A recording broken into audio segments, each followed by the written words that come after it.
TCS ने 12,000 employees को lay off करने का रीजन क्या हो सकता है?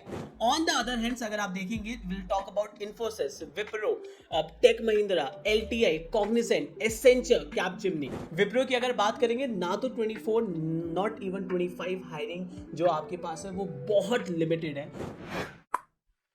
TCS is set to cut 12,000 jobs globally, around 2% of its staff due to skill mismatch, not AI.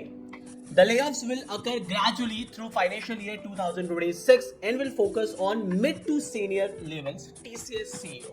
So a very good morning. My name is Rachit, founder of Campus Morning. I am alumni. So इस video के अंदर हम लोग कुछ breaking news पे हम लोग बात करेंगे। सबसे पहली ब्रेकिंग न्यूज, TCS ने 12,000 एम्प्लॉइज को ले ऑफ करने का रीजन क्या हो सकता है? 12,000 is a very big number. इसके अलावा 2025 के जो हायरिंग्स है क्या वो फ्रीज हो गई है, उन पे क्या इम्पैक्ट आ सकता है? इसके अलावा हम 26 बैच के बारे में भी बात करेंगे कि अपनी प्रिपरेशन को कैसे चेंज किया जा सकता है। क्या 26 बैच के लिए हायरिंग उतनी ही होगी या कुछ उस पर भी इम्पैक्ट पड़ेगा? तो सबसे पहले हम लोग बात करते हैं टीसीएस के बारे में, नहीं पूरे आईटी सेक्टर की बात करते हैं। फाइनेंशियल ईयर 25 के अंदर हमने क्या इम्पैक्ट देखा है, बड़े ध्यान से समझना आप लोग। देखिए, अगर आप देखेंगे आईटी ऑर्गेनाइजेशन के अंदर, सबसे पहले हम बात करते हैं टीसीएस की अगर आप स्ट्रेंथ देखेंगे तो it's more than 6 lakh, 6 lakh से ज्यादा एम्प्लॉइज हैं टीसीएस के पास, जो किसी भी आईटी ऑर्गेनाइजेशन के अंदर नहीं है। ऑन द अदर हैंड अगर आप देखेंगे, टीसीएस ने 24 फाइनेंशियल ईयर 25 के अराउंड अप्रोक्सीमेट हर साल 40,000 से ज्यादा फ्रेशर्स को हायरिंग किया हुआ है।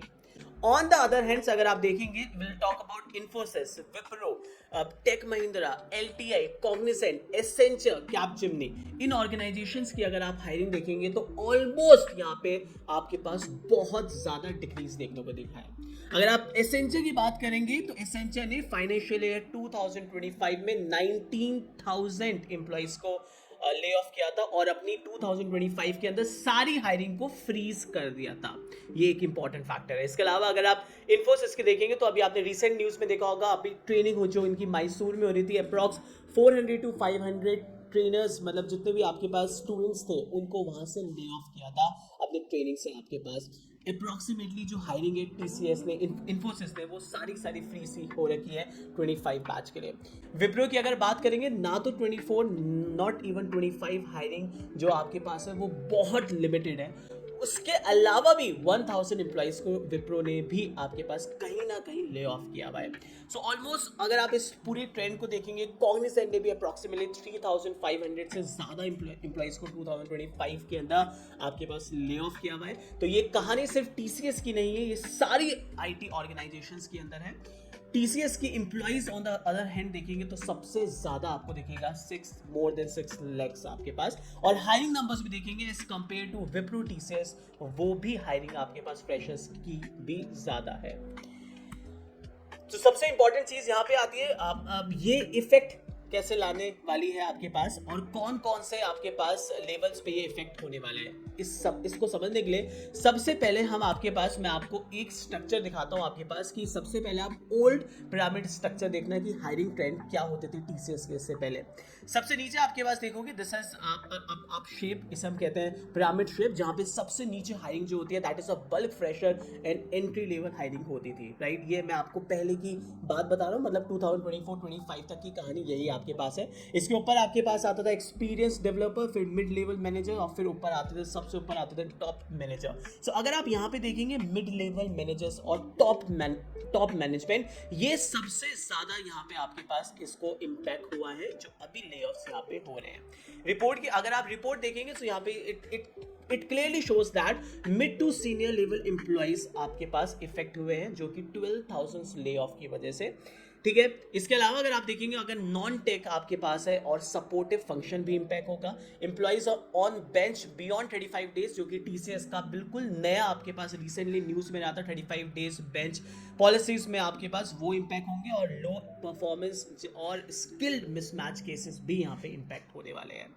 इसके अलावा अगर आप देखोगे कि इसका रीजन क्या क्या हो सकता है, टीसीएस ने 12,000 एम्प्लॉइज को क्यों ले ऑफ किया हुआ है, इसके रीजन जो मेजर आपके पास रीजन है, उसमें से सबसे बड़ा रीजन जो माना जा रहा है that is shift towards AI and automation. ये सबसे बड़ा रीजन आपके पास है। टीसीएस ने बहुत सारा इन्वेस्टमेंट किया है आपके पास एआई के, और ये एक सबसे बड़ा शिफ्ट माना जा रहा है और ले ऑफ का सबसे बड़ा रीजन यहाँ पे माना जा रहा है। दूसरा अगर आप देखेंगे, सेकंड सबसे इंपॉर्टेंट रीजन अगर आप देखेंगे, ये आपके पास है कि आपके पास there is a reduction in the demand for IT services from client across the globe. आप सबको पता है टीसीएस को सबसे ज्यादा प्रोजेक्ट्स जो आपको मिलते थे that is from US and Europe, वो भी स्लो डाउन है, वो भी डिक्रीज फेज पे है। तीसरा सबसे इंपॉर्टेंट रीजन है आपके पास कोविड के, अगर आप देखेंगे वहां पे जो हायरिंग हुई थी उसको आपको पास बैलेंस किया जा रहा है। कोविड एंड पोस्ट कोविड में अगर आप देखेंगे सो हायरिंग नंबर्स जो अगर आप देखोगे टीसीएस आईटी सेक्टर्स में अंदर वो बहुत ज्यादा थे, तो उसको बैलेंस करने भी एक रीजन माना जा रहा है। और लास्ट अगर आप देखेंगे स्किल मिसमैच और न्यू बेंच पॉलिसी, ये एक मेजर रीजंस आपके निकल के आ रहे हैं आपके पास। बट मैं अभी भी बोलूंगा सबसे मेजर रीजन जो अभी आपके पास निकल के आया है that is shift towards AI automation. अब न्यू स्ट्रक्चर क्या होने वाला है इसके बारे में ध्यान से समझना। वैसे तो बहुत लोग बोल रहे हैं डायमंड शेप भी हो सकता है, बट अगर आप थोड़ा सा यहाँ ध्यान से देखेंगे तो यहाँ पे लोअर अगर आप देखेंगे यहाँ पे आपको दिख रहा होगा फ्रेशर्स हायरिंग बहुत बल्क होती थी। अब थोड़ा सा हमें जो चेंजेस देखने को मिल रहा है, हायरिंग तो आपके पास होगी, कोई इससे रोक नहीं सकता, बट यहाँ पे अगर आप देखेंगे तो सिलेक्टिव फ्रेशर्स हायरिंग आपको दिखेगी। इसके ऊपर अगर आप देखोगे तो टेक इनेबल्ड आपको मिलेगा, इसके अलावा मल्टी स्किल्ड डेवलपर्स आपको मिलेंगे, और सबसे टॉप पे अगर आप देखेंगे तो एआई स्पेशलिस्ट आपको वहां पे देखने को मिल सकते हैं। तो ये कहीं ना कहीं देखा जा रहा है कि एक ये स्ट्रक्चर फॉर्मेशन हो सकता है, we are not sure about it, but ये चीज हो सकती है। ओके, सो सबसे बड़ा क्वेश्चन आता है 2025 पासिंग बैच पे क्या इंपैक्ट पड़ सकता है। सो कुछ इंपॉर्टेंट पॉइंट्स है, उनको जरूर समझना हमारे इंपॉर्टेंट होगा। सबसे पहले आपके पास है while the current layoffs target mid and the senior levels, freshers are not direct focus but indirect effect are expected. जैसे फर्स्ट, हायरिंग नंबर्स में रिड्यूस, आप सबको पता है अभी ऑफ कैंपस का फाइनल रिजल्ट्स नहीं आया, इट माइट रिड्यूस, राइट। अभी कोई 100% तो नहीं बोल सकते, but it may effect indirect. Second, on boarding अगर आप देखें उसमें थोड़ा सा डिले हो सकता है। इसके अलावा एक सबसे इंपॉर्टेंट है, जो भी बच्चे अभी 2025 में सेलेक्ट होंगे, अगर आप उनकी ट्रेनिंग्स देखेंगे तो उसमें एआई आपके पास क्लाउड हो गया, नई टेक्नोलॉजीज पे जरूर आपको ट्रेनिंग्स यहाँ पे मिलेगी, और वो बहुत इंपॉर्टेंट भी होने वाली है आपके फ्यूचर के लिए।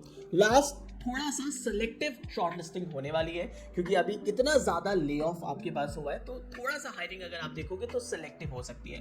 But on the other side अगर आप देखोगे, जब हम किसी भी पिरामिड की बात करते हैं, अगर आपके पास मिड और सीनियर लेवल्स को थोड़ा सा ले ऑफ किया जाता है, तो नीचे का बेस अगर आप देखोगे उसको और इंक्रीज किया जाता है। तो देयर इज अ पॉसिबिलिटी कि जो आपके पास फ्रेशर्स हायरिंग है उस पे ज्यादा इंपैक्ट नहीं पड़ेगा फॉर 2025 बैच। ओके, सो अब एक इंपॉर्टेंट पॉइंट आता है 2026 बैच की क्या हायरिंग इफेक्ट हो सकती है। तो बहुत सिंपल सी बात है, 2026 hiring won't stop anyway, right, but the top student with job ready skills will crack it. There might be a possibility, अगर आप देखेंगे तो आपके पास टीसीएस एनक्यूटी में जो आपके पास कट ऑफ हो सकती है, they might increase because selective hiring आपको देखने को मिल सकती है। सो अपने आप को प्रिपेयर करो इन द बेस्ट वे, चाहे वो आपके पास एप्टीट्यूड हो, चाहे वो आपके पास कोडिंग स्किल्स हो।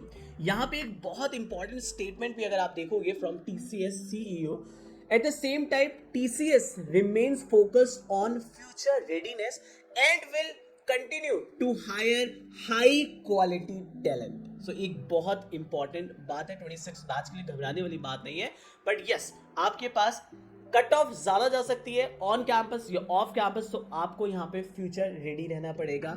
अच्छे से preparations are very very important, right. Now the last point is 2026 batch के लिए master these skills, right? The first thing which you need to master is your aptitude skills, right? Which you are already doing that. DSA coding which we already working on, but इसके अलावा अब projects की अगर आप बात करेंगे या learnings की बात करेंगे या अवेयरनेस की बात करेंगे, तो cloud and gen AI plays a very important role. इसके अलावा cyber security and data awareness is also very very important. So अगर आपकी प्रोजेक्ट्स इस जेन एआई या आपने कोई सर्टिफिकेशन किया हुआ है, या अगर आप देखोगे TCS बहुत सारे आपके पास छोटे छोटे जेन AI के सर्टिफिकेशन निकालती है, बहुत सारी ऑर्गेनाइजेशंस निकाल रही हैं। तो अगर आपके पास ये सर्टिफिकेट्स ऐड ऑन है तो आपको एडवांटेज ज़रूर मिलेगी। तो इन चीज़ों पे you need to work on. जो आप लोग ऑलरेडी हम लोग एप्टीट्यूड कर रहे हैं, DS से कर रहे हैं, इसके अलावा you need to add on your projects, your certifications on cloud, gen AI, cyber security, data awareness. इसके अलावा leadership skill, your communication skills, client facing roles आपके पास बहुत सारे ओपन होने वाले हैं। So your communication skills plays a very important role. So work on the overall development of your self. ये बहुत इंपॉर्टेंट चीज़ मैं आपको बताने जा रहा हूँ, ओवरऑल डेवलपमेंट। ऐसा नहीं होना चाहिए you are tech ready but आप वहाँ जाके कुछ बोल नहीं पाओगे। So you need to work on your overall personality. So thank you so much. अगर इस वीडियो को आपको अच्छा लगा होगा तो इस सेशन को ज़रूर लाइक करना। इसमें बहुत एफर्ट लगे हैं इस पूरे डेटा को लाने के लिए। 26 बैच का अगर आप स्टूडेंट हैं और अगर आपने व्हाट्सएप ग्रुप ज्वाइन नहीं किया है तो प्लीज़ कमेंट में व्हाट्सएप 26 लिख दीजिएगा, बिकॉज ऑफ कैंपस अपॉर्चुनिटीज जितनी भी आते हैं या कोई भी प्रिपरेशन चीज़ आपके पास होगा will definitely add to our WhatsApp and Telegram group. Thank you so much guys. Session को ज़रूर लाइक करना, शेयर कर देना